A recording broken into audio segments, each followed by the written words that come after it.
start a riot, get paid. That's the lesson some are taking in Seattle. As the Blaze reports, several protesters who participated in 2020's fiery but mostly peaceful Black Lives Matter riots are set to receive $10 million from the city of Seattle as a result of a case settlement surrounding police action during the protests. Seattle City Attorney Ann Davison said in a press release that the decision was the best financial decision for the city, considering the risk, cost, and insurance. The case has been a significant drain on time and resources of the city and would have continued to be so through an estimated 3-month trial that was scheduled to begin in May.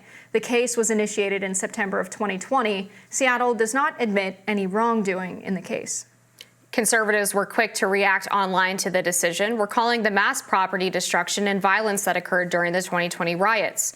Post-millennial editor Ari Hoffman responded to a tweet by Washington Governor Jay Inslee chastising President Trump for promising to free January 6 rioters by writing, "Today, Seattle paid BLM/Antifa rioters $10 million. There still have been no arrests or charges in most of the autonomous zone shootings and the 2020 riots. You don't even bother charging rioters. You should sit this one out, Governor Inslee."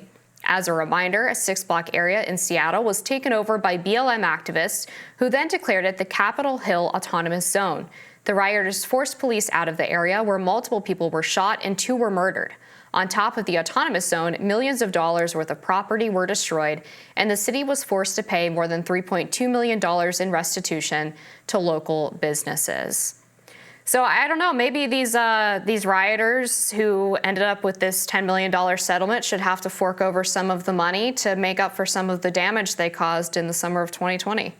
Yeah, I don't think so, because this is money that's being paid out to people who are hospitalized, who are struck in the chest by blast balls shot at them from the police, people who are gassed, and then in a coma because they were gassed. These are people who received severe injuries who are hospitalized afterwards. And so it's kind of ironic because you have the slogan, defund the police, but it seems as though the police are defunding themselves by continuously taking action all across the country, doing things that are very clearly not what their authority, they have the authority to do, things that are really militarized action, taking militarized action against citizens of the United States. It's very scary. There are a lot of ways you can maintain peace, you can maintain order as a law enforcement officer if you're showing up to a protest to attack the protesters, to kettle the protesters in the case of New York, where there was an over $13 million settlement. You don't settle with that kind of money if the police are innocent. What's really got to happen is you can't have militarized police in the United States attacking citizens at will because they're protesting because police officers have murdered them. The problem that I have is when you go back and look at the videos of what happened with these protesters, or I would call them rioters, who are receiving this settlement, is that you had a large group of people who were engaging in violent action. The individual who was shot in the chest, for example, was described as using herself as a human meat shield in front of people who were throwing bricks and shining laser pointers in the eyes of police officers. So in the normal course of crowd dispersement, they use the non-lethal weaponry available to them to try to get these rioters to get out of the city. I think everyone probably regrets that anyone was injured in the course of that, but when you are engaged in a riotous protest, then that unfortunately is something that can happen. And I think it's quite unfortunate that there's more concern for these individuals who were intentionally causing property damage and intentionally engaging in violent behavior against police officers than there are the citizens of Seattle who have had to deal with the aftermath of these riots. We've seen that more people were killed in the course of the 2020 riots than were injured at the Capitol in 2021 on January 6th, not to mention $2 billion plus in damages throughout the entire country. There were 2 people alone murdered in this Chaz Chop autonomous zone. And if anyone's going to get the blame, I think, besides the rioters, it would have to be the city officials who failed to tamp this down when it first started. They told the police to stand down until this got to the point where they were overwhelmed with the number of people and the amount of violence that was taking place in the city center and had to resort to this more aggressive means of breaking up the riot. If city officials had given them the ability to respond to what was happening earlier on and protect the citizenry around the riots and protect the businesses and residential homes around the riots, then it wouldn't have escalated to this level.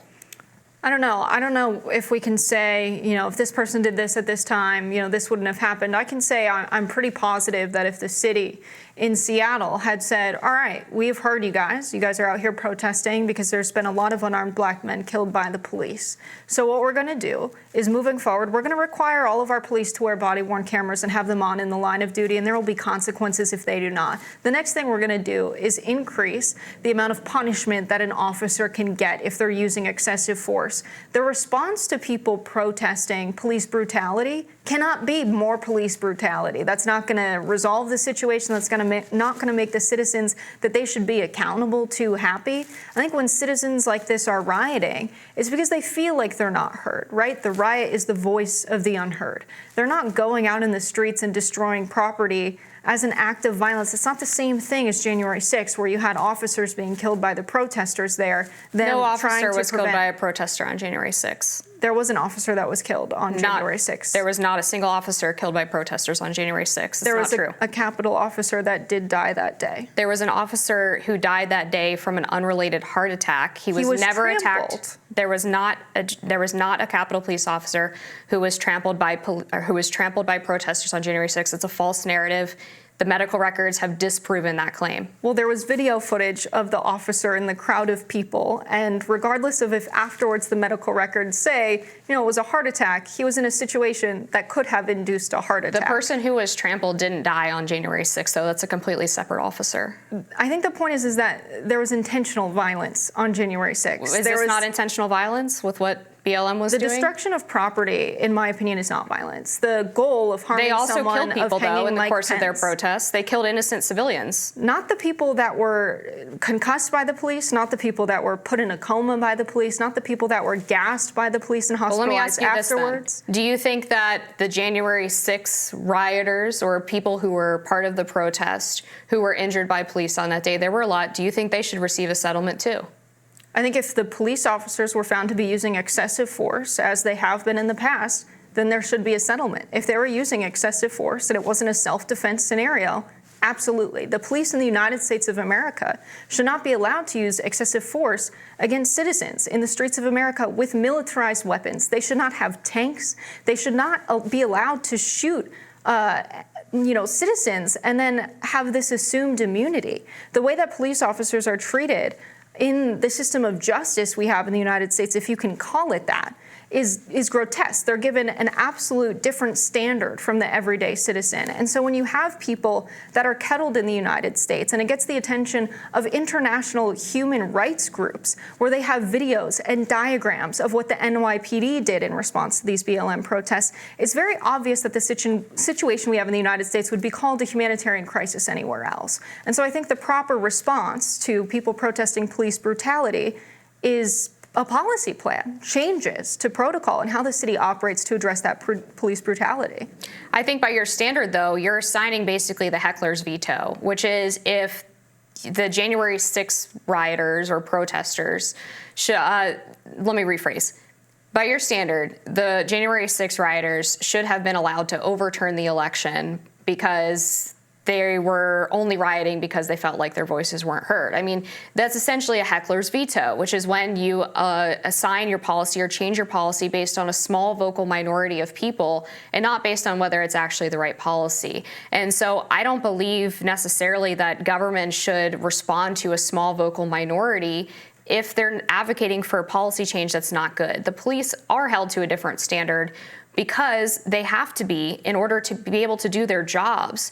I think it would be a very fascinating case study to have any one of these BLM people go in and do any of the training that police officers do and see what they do when they have to make a split-second decision when their life is in danger, and see why getting rid of qualified immunity and some of these other proposals advanced by BLM is a terrible idea for public safety.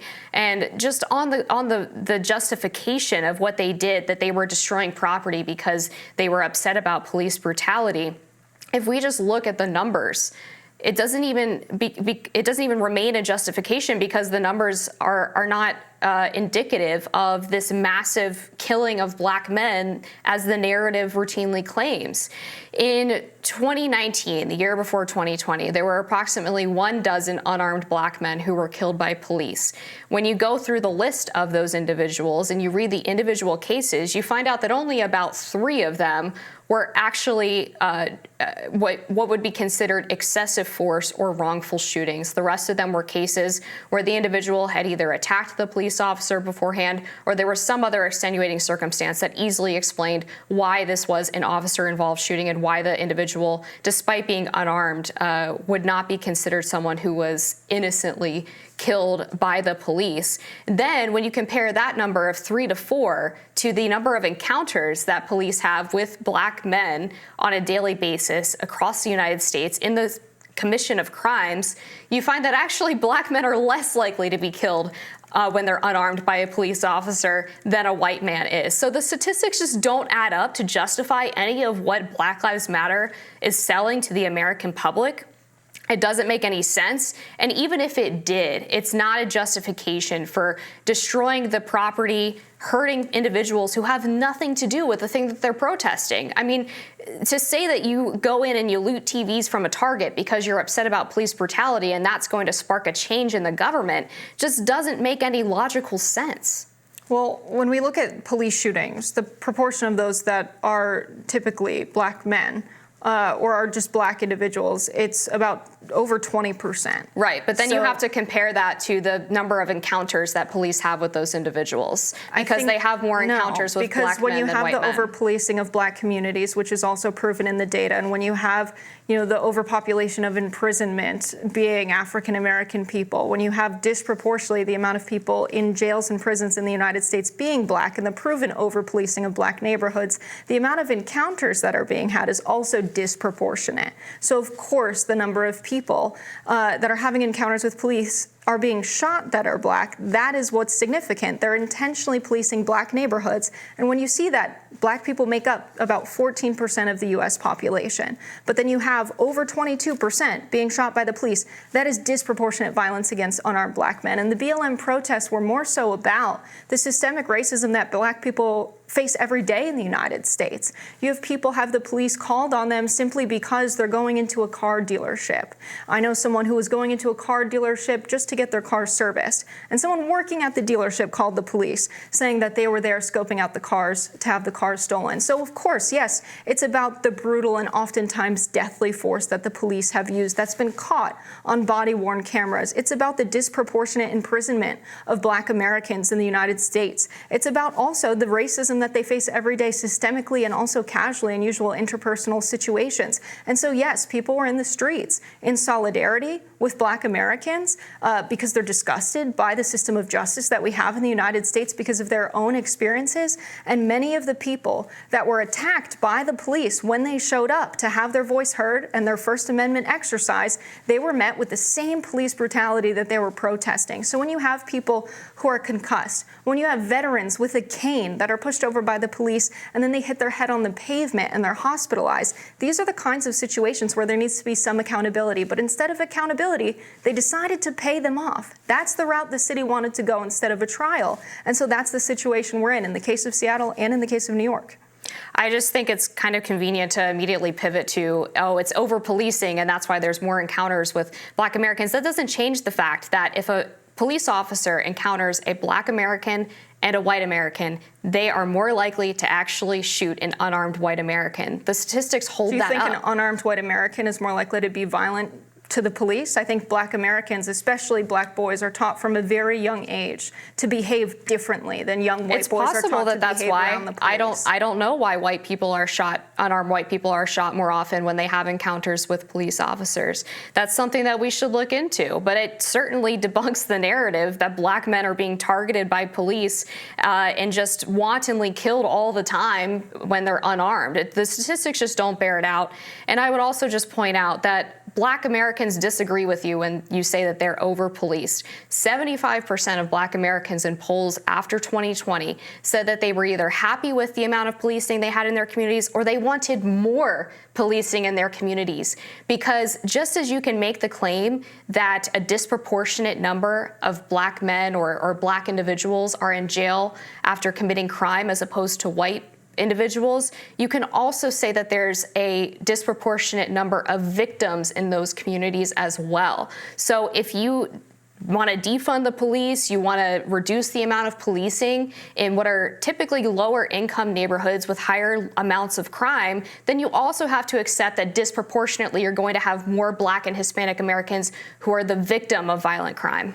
We had police forces in Camden, New Jersey be disbanded because of the unrest in the communities, because of the corruption and over-policing. And then they were proven to be using technology that produced the over-policing of their neighborhoods because it affirmed through the data where they were over-policing in the past, that that's where police presence should be in the future. There are cases all across the country where I'm sure there are some Black Americans that have been asked, are you happy with the police presence? There are many in America's inner cities that are very not happy with the police presence. And when we see footage of police officers showing great restraint, when we have white Americans on drugs, on PCP, having interactions with the police, acting absolutely insane, definitely risking the officers' lives, taking erratic actions, you see them show tremendous restraint. But then when you see just a little bit of resistance from Black Americans, we've seen on footage that they're shot. And so, of course, if you look at statistics with a certain lens, they'll tell one story. But when you consider all of the reality of this situation, I think it's justified that in a case where people show up exercising their First Amendment right